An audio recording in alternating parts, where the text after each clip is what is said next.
Jacob opened his eyes, feeling an unsettling sensation that he could not shake. The place where he found himself was unfamiliar, nothing like the room he remembered before drifting off to sleep. He looked around, but the surroundings offered no comfort or clue as to where he was. Red and blue lighting and the smell of burning flesh. Suddenly, screams pierced the silence, echoing from both nowhere and everywhere at once. The chilling cries seemed to envelop him with fear, making it impossible to discern their source. Jacob's confusion deepened as he realized that something was terribly wrong, and he was far from the world he knew. Climbing from what he thought was his couch, Jacob was startled to find that it was nothing more than a rock, grotesquely covered in flesh.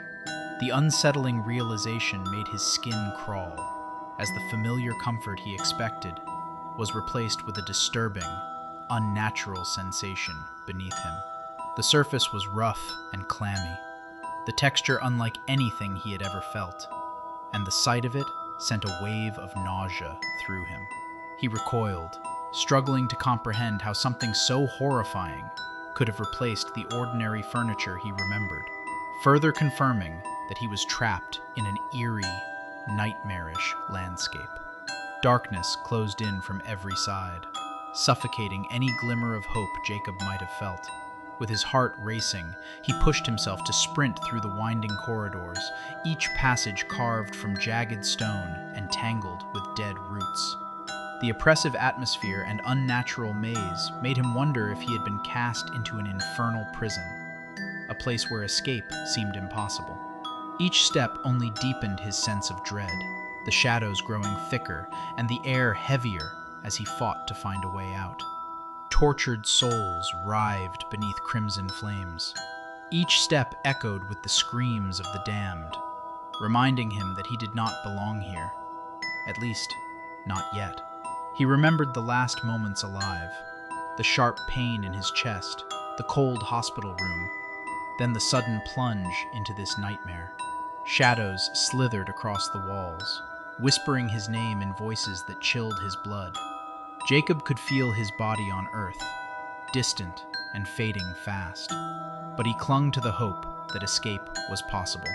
Every turn led to monstrous guardians, horned beasts, eyeless wraiths, and rivers of fire. But Jacob was driven forward by sheer desperation. If he failed, his soul would be lost forever in the abyss.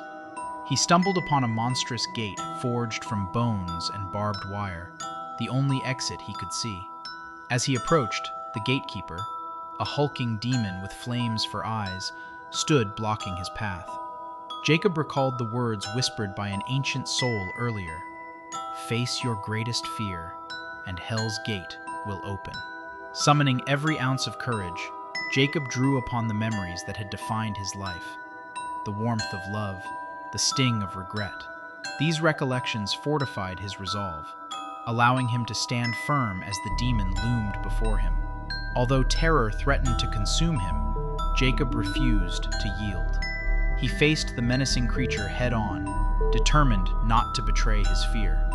As the demon glared, Jacob steadied himself and uttered the one word he knew would strike fear into the heart of any creature from the abyss.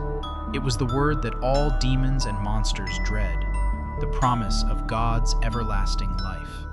His voice echoed through the cavernous chambers, and for a moment, the power of faith pushed back the darkness, giving him hope that escape was possible.